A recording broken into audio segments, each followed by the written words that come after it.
मेरे प्यारे प्यारे बच्चों, कैसे हैं आप सब। उम्मीद है सब अच्छे होंगे, भले चंगे होंगे, बहुत मौज कर रहे होंगे और पढ़ाई भी कर रहे होंगे, है ना।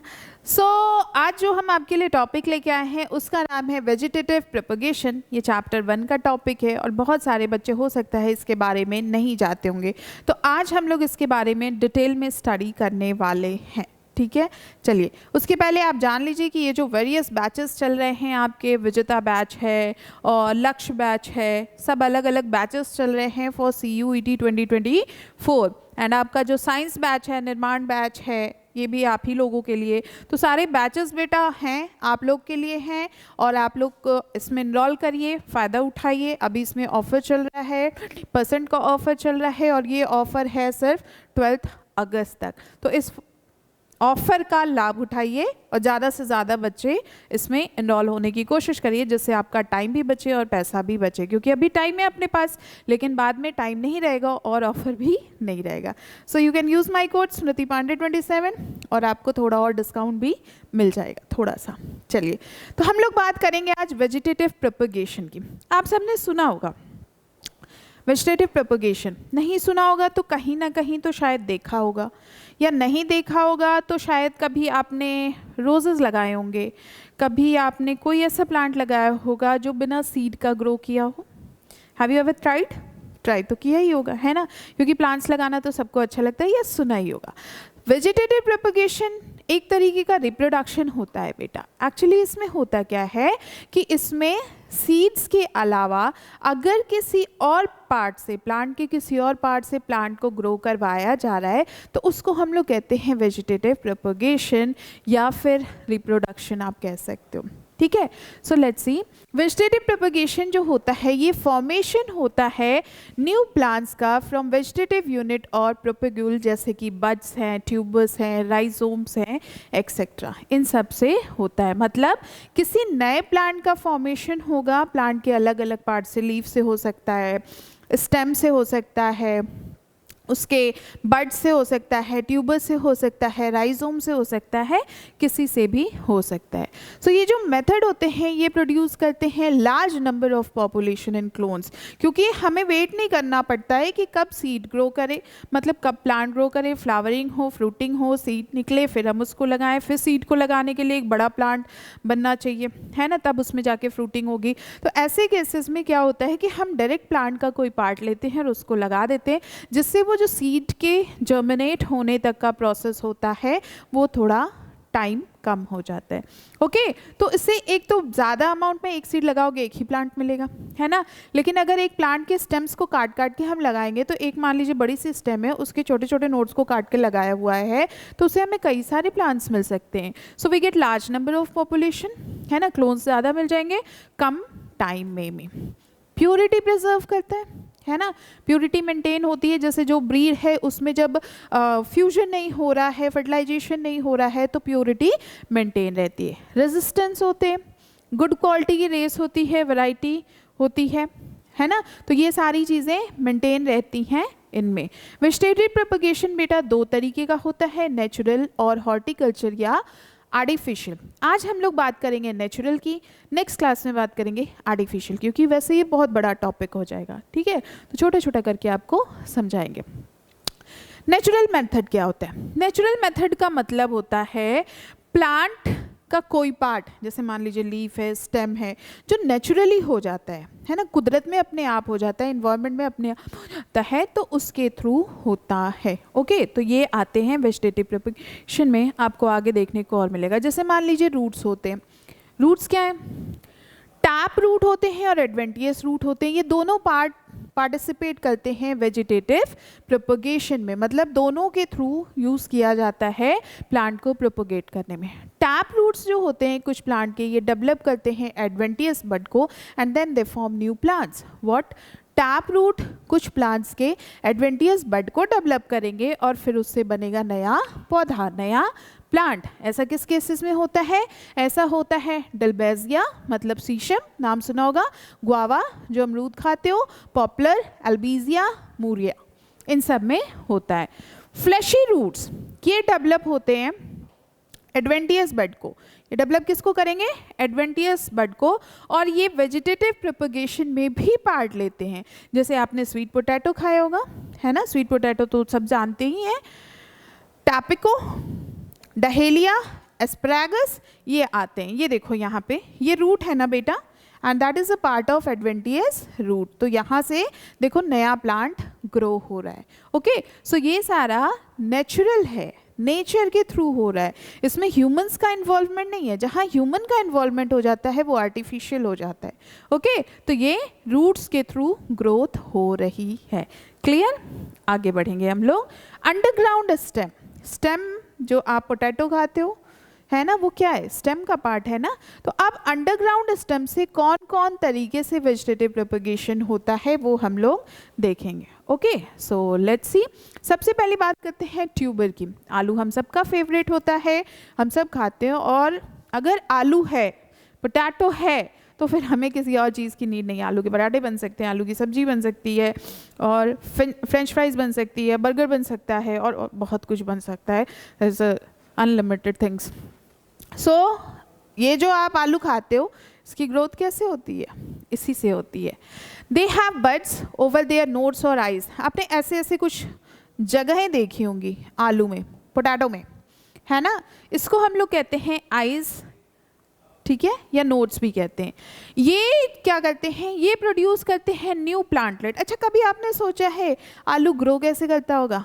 आलू में तो कभी भी हमने सीड नहीं देखा। So how it grows? क्या ऐसा नहीं है कि हम लोग एक सीज़न आलू खाते हैं फिर खाते ही नहीं हैं, फिर कुछ सालों तक नहीं खाते? ऐसा तो होता नहीं है। हमें तो हर दिन पोटैटो चाहिए, हर दिन हम पोटैटो खाते हैं किसी न किसी फॉर्म में।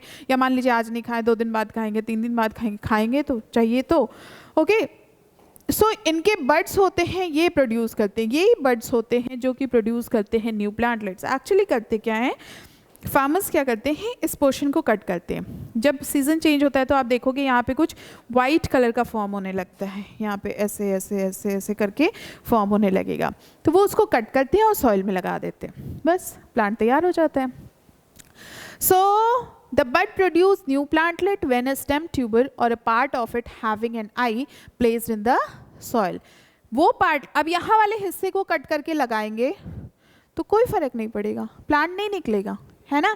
प्लांट निकलने के लिए यही वाला हिस्सा चाहिए, यही पोर्शन चाहिए, और इसी को लगाया जाता है कट करके सॉइल में, और फिर वहीं से प्लांट की ग्रोथ होती है, जैसे पोटैटो। ठीक है, नेक्स्ट बल्ब्स। बल्ब्स के थ्रू कैसे ग्रोथ होती है? तो बल्ब्स जो होते हैं ये अंडरग्राउंड होते हैं, कंडेंस शूट होते हैं, विच हैव 1 और मोर बड्स, जिनमें एक या एक से ज़्यादा बड्स होते हैं।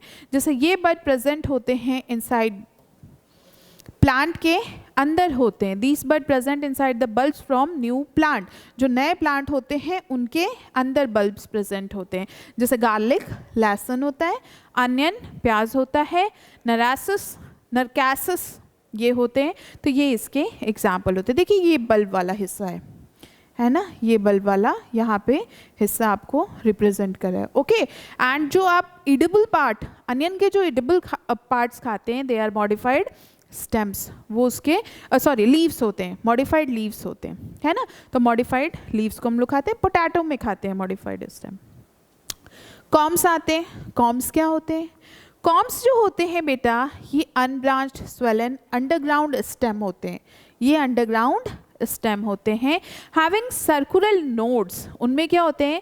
Circular nodes, have buds for growth of their daughter plants. आप यहाँ पे देखोगे ऐसा कुछ सर्कुलर फॉर्म में दिखाई पड़ता है यहाँ पे, इन्हीं को हम लोग कह रहे हैं कॉम, है ना, दे आर कॉम। ये आपने अगर जिमिकन खाया होगा तो उसमें आपको देखने को मिल सकता है। जिमिकन को हम लोग एमॉर्फोफाइलस कहते हैं। ये ज़मीन के अंदर होता है, बड़े बड़े पीसेस निकलते हैं इसके, और कुछ इस शेप का ये दिखाई पड़ता है। ओके, कॉर्कासिस में होता है, फ्रेशिया में होता है, इन सब में ये कॉम्स के थ्रू ग्रो करता है। देखो बेटा, एक चीज़ याद रखना, एग्जाम्पल्स बहुत ज़्यादा ज़रूरी हैं, क्योंकि जो कॉम्पिटिटिव एग्जाम्स में क्वेश्चन पूछे जाते हैं on the basis of example पूछे जाएंगे। जैसे आपसे पूछ दिया जाएगा कि क्रोकस में वेजिटेटिव प्रोपगेशन किस पार्ट के थ्रू होता है।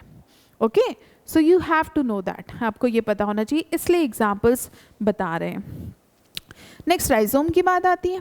राइजोम्स देखिए, राइजोम्स जो होते हैं ये मेन अंडरग्राउंड स्टेम होते हैं जो कि फूड को स्टोर करते हैं फॉर पर्निएशन ड्यूरिंग अनफेवरेबल कंडीशन। जब अनफेवरेबल कंडीशंस हो जाएं, मान लीजिए जब कंडीशन सही नहीं है तो उस समय प्लांट को भूख लगी है, तब क्या खाएंगे, तो वो अपने फूड को स्टोर करके रखे रहते हैं। सो ये जो बड्स होते हैं ये फॉर्म करते हैं new aerial shoot during favourable condition. जब फेवरेबल कंडीशन आती है तो ये नए एरियल शूट्स को ग्रो करते हैं। ठीक है, राइजोम पार्ट या इन्वॉल्व होते हैं वेजिटेटिव प्रोपगेशन में ड्यू टू दिस बड्स। किसके थ्रू, बड्स के थ्रू। ठीक है, ये आप देख सकते हैं यहाँ पे टर्मिनल बड है, यहाँ पे ये इन्हीं के थ्रू नए प्लांट्स राइज होते हैं। जैसे बनाना में पाया जाता है, जिंजर में, टर्मरिक में, एस्पीडियम में, एडियंटम में। कॉमन जो एग्जांपल्स हैं बेटा, इनको तो बेटा ज़रूर ही याद रखिएगा कि राइजोम से किसकी ग्रोथ होती है, या बनाना में ग्रोथ हो रही है तो किसके थ्रू हो रही है, जिंजर में ग्रोथ हो रही है, जिंजर में प्रोपगेशन हो रहा है तो किसके थ्रू हो रहा है, टर्मरिक है। ये सब आपको याद होने चाहिए। Next sucker. सकर क्या होता है, सो ये स्लेंडर होते हैं, अंडरग्राउंड ब्रांचेस होते हैं जो डेवलप कहाँ से होता है, जो बेस होता है एरियल शूट का वो ग्रो करते हैं कुछ डिस्टेंस पे, जो मेन प्लांट होती है उससे थोड़ा दूर जाके ग्रो करते हैं, and then they form new aerial shoots और क्राउन्स। नए एरियल शूट्स या क्राउन्स बना लेते हैं। जैसे अब उसको ब्रेक कर दोगे, जैसे मान लो कोई प्लांट है, प्लांट का एक हिस्सा यहाँ से निकला, ऐसे प्लांट ग्रो कर रहा है, ऐसे इधर से निकला और यहाँ जाके इसने नया प्लांट बना लिया। ठीक है, उसके बाद अगर इस बीच वाले हिस्से को काट देंगे तो भी ये प्लांट सर्वाइव कर जाएगा और ये वाला करता ही रहेगा। जैसे एग्जाम्पल देखिए, मिंट में होता है, पुदीना जो खाते हैं, क्राइसैंथियम में होता है। ये मेन प्लांट है ना। यहाँ से अब देखो एक पार्ट जमीन के अंदर ही गया, जमीन के अंदर से गया और आगे जाके नया प्लांट बन गया। ठीक है, so that part is known as sucker. इसे क्या कहेंगे, सकर। और अगर फ्यूचर में मान लीजिए ये हिस्सा डिटैच हो जाता है, सेपरेट हो जाता है, तो भी कोई फर्क नहीं, ये प्लांट अपना अलग सर्वाइव करेगा, ये प्लांट अलग, और फर्दर ऐसे जितने भी प्लांट्स बनते जाएंगे वो सब सर्वाइव करते जाएंगे। So that happens in mint. Mint में ऐसा होता है। पुदीना आप घर में भी लगा के देख सकते हो। नेक्स्ट आता है सब एरियल और क्रिपिंग स्टेम्स। तीन तरीके के होते हैं बेटा, रनर्स, स्टोलन, ऑफसेट्स। इसमें हम लोग देखेंगे क्या क्या होता है। सबसे पहले रनर की बात करें। रनर मतलब जो ऐसे ऐसे आगे बढ़ते हैं।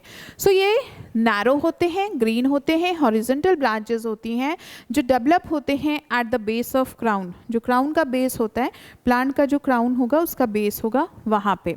And root at intervals where new crowns are also formed. और वहाँ पे कुछ कुछ इंटरवल पे नए नए क्राउन्स बनते जाते हैं। ये आपको देखने को कहाँ मिलेगा, ग्रासेस में। कभी आप अगर गार्डन में गए होंगे तो अगर वहाँ पे ग्रासेस लगी होंगी एंड यू उसको आप खींचोगे तो आप देखोगे एक बड़ी सी क्या कहते हैं, बड़ी सी पूरी ग्रास निकल के हाथ में चली आती है ना। वही दिखने को यहाँ पे मिलता है। एक्चुअली होता क्या है कि जैसे मान लीजिए ये प्लांट है, ग्रास है ना, ये ग्रास है। अब ये ग्रास यहाँ पे ग्रो की, फिर इसका क्या होता है, रनर आगे बढ़ता है। जैसे जैसे वो आगे बढ़ेगा नए नए प्लांट्स क्रिएट करते जाएगा। ये तो जब हम इसको एक तरफ से थोड़ा सा जोर लगा खींचते हैं, मिट्टी अगर गीली होती है तो पूरा का पूरा निकल आता है, लेकिन अगर मिट्टी गीली नहीं है, ड्राई है, तो ये नहीं निकलते, यहीं तक निकल के आपके हाथ में आ जाते हैं, है ना। नहीं देखा होगा तो कभी पार्क वार्क में जाना है, ऐसे ग्रासेस देखने को मिलते हैं, बट हर जगह नहीं, हर जगह ऐसी ग्रासेस नहीं मिलती हैं। ब्रेकिंग ऑफ नरन हेल्प इन वेजिटेटिव प्रोपगेशन। अब अगर फर्दर ये यहाँ से अलग हो जाएगा, टूट भी जाएगा, तब भी वो सर्वाइव कर लेगा क्योंकि उसके रूट्स का फॉर्मेशन और शूट्स के फॉर्मेशन हो चुका है। किस में देखने को मिलता है, लॉन ग्रास, सैंडॉन, डूब ग्रास, सेंटिला, ऑक्सैलिस, इन सब में देखने को मिलता है रनर्स। ओके, डूब ग्रास वाला क्वेश्चन पूछा जाता है और ऑक्सैलिस भी हो सकता है आपसे पूछा जाए। स्टोलेंस की बात करते हैं। सो ये आर्क्ड हॉरिजॉन्टल ब्रांचेस होती हैं जो डेवलप कहाँ से होता है, जो बेस होता है प्लांट का, जो क्राउन बेस होता है वहाँ से, और ये भी हेल्प करते हैं वेजिटेटिव प्रोपगेशन में सेम रनर की तरह। जैसे देखिए ये यहाँ पे ना स्ट्रॉबेरी आप लोगों ने नाम सुना होगा, है ना, स्ट्रॉबेरी में होता है, वैलिसनेरिया में होता है, ये इनमें पाया जाता है। ये पूरा स्ट्रॉबेरी का प्लांट है। ओके, ये उसके अलग अलग पार्ट्स हैं। तो ये देखो यहाँ से ये निकला है ना, और यहाँ देखो नया प्लांट यहाँ से डॉटर प्लांट ग्रो अप कर गया है, दैट इज़ अ रनर, ये है रनर, ठीक। और यहाँ पे है crown, short stem crown, okay. अब बाकी के ये स्टेम वगैरह हैं, लीव्स, फ्लावर्स, फ्रूट्स, वो सब हैं, ठीक। तो ये स्टॉलेंस होते हैं, ये स्ट्रॉबेरी और वेलस्नेरिया में देखने को मिलेंगे। फिर आता है ऑफसेट। ऑफसेट जो होता है ये वन इंटरनोड लॉन्ग रनर जो अकर होता है कुछ एक्वाटिक प्लांट्स में। Breaking of offset help in propagation, अगर ऑफसेट टूट जाता है तो वो प्रोपगेशन में हेल्प करता है, जैसे वाटर हाइसेंथ में देखने को मिलता है, जिसको हम लोग टेरर ऑफ बंगाल भी कहते हैं, है ना। पिस्ता में भी देखने को मिलता है, वाटर लेट्यूस भी कहते हैं इसे। तो ये कुछ प्लांट्स होते हैं जिनमें ऑफसेट्स के थ्रू प्रोपगेशन होता है। एंड ये क्वेश्चन बेटा आया है वाटर हाइसेंथ वाला, है ना। आपको पता है वाटर हाइसेंथ की जो लीव्स होती है ना बहुत सुंदर होती हैं। इसको क्या किया गया था, ये इंडियन प्लांट नहीं है, इंडियन नेटिव प्लांट नहीं है, इसको बाहर से लाया गया था। तो सबसे पहले इसको बंगाल में लगाया गया था। लेकिन प्रॉब्लम इसके साथ ये है कि जैसे जैसे मतलब ये बहुत तेज़ी से फैलता है ड्यू टू ऑफसेट्स, पानी में बहुत तेज़ी से फैलता है। जब ये फैलता है ना तो नीचे के जो एक्वाटिक एनिमल्स होते हैं वो डाई करने लगते हैं। पूछो क्यों? क्योंकि क्या करता है, ऑक्सीजन नहीं जा पाता, पानी के अंदर ऑक्सीजन नहीं जा पाता, और जिससे एक्वाटिक एनिमल जो होते हैं सफोकेट होके डाई करने लगते हैं। तो ये इसीलिए इसको कहा जाता है टेरर ऑफ बंगाल, ओके। तो ये इसकी बात थी, कुछ जनरल नॉलेज टाइप की। चलिए ये देखिए यहाँ पे ये है ना, लीव्स है, ये पिस्ता का है। यहाँ से अब अगर ये ग्रो कर चुका है, वाटर लेट्यूस ग्रो कर चुका है, इसके रूट्स फॉर्म हो चुके हैं, तो अब इसको अगर यहाँ से कट कर दिया जाएगा ना तो भी आराम से ये सरवाइव कर लेगा। सेम वाटर हाइसेंथ के भी केस में होता है, ओके। तो ये इसके एग्जाम्पल्स हैं। नेक्स्ट है आपका लीव्स। लीव्स में कैसे ग्रोथ होती है, लीव्स के थ्रू प्रोपगेशन कैसे होता है। देखो लीव्स जो होते हैं कई प्लांट के ना ये काफ़ी हेल्पफुल होते हैं। जैसे अगर आपने एलोवेरा में देखा होगा उसमें होते हैं, आपने स्नेक प्लांट होता है उससे भी लगाया जाता है, ओके। ब्रायोफाइलम होता है उसमें भी होता है। तो लीव्स के थ्रू कई सारे प्लांट्स की ग्रोथ होती है। लेट्स सी, लीव्स जो होते हैं कई प्लांट के, इनमें एडवेंटियस बड होते हैं and they help in vegetative propagation. जो एडवेंटियस बड होता है लीव का वो हेल्प करता है वेजिटेटिव प्रोपगेशन में, जैसे बेगोनिया, ब्रायोफाइलम, कैलांचो, स्ट्रेप्टोकोकस, कई सारे एग्जाम्पल हैं इनमें। तो ये सारे प्रोपगेशन जो होते हैं that is because of leaves के थ्रू होता है। बेगोनिया में क्या होता है, इंजर्ड लीव जो होती है ये डेवलप करती है न्यू प्लांट को। जैसे कोई लीफ का कोई पार्ट मान लीजिए टूट गया है, अलग हो गया है, तो वो क्या करेंगे, वो डेवलप करेंगे न्यू प्लांट्स को। अनइंजर्ड फॉलन ब्रायोफाइलम, अब मान लीजिए ब्रायोफाइलम की कोई पत्ती है वो गिर गई है, चोट नहीं लगी उससे, टूटी नहीं है, दैट इज अनइंजर्ड, है ना। तो वो ब्रायोफाइलम जो है वो नीचे गिर गया है। Leaf does so from bud present on its marginal notches.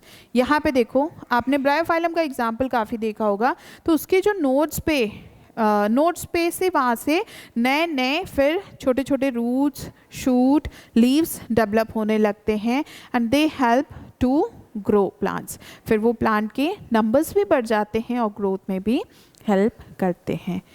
Bryophyllum में डाइग्रामेंटम buds on marginal notches of intact leaves form plantlet while attaches to plants। कभी कभी ब्रायोफाइलम जो होता है ना ये अटैच रहता है अपने प्लांट से एंड तब भी इसमें फॉर्म होने लगता है। जब उसको कहीं से सॉइल मिल जाए, मॉइस्चर मिल जाए तो वो ग्रोथ हो जाती है। अडेंटियम कॉर्डेटम इज कॉल्ड वॉकिंग फर्न।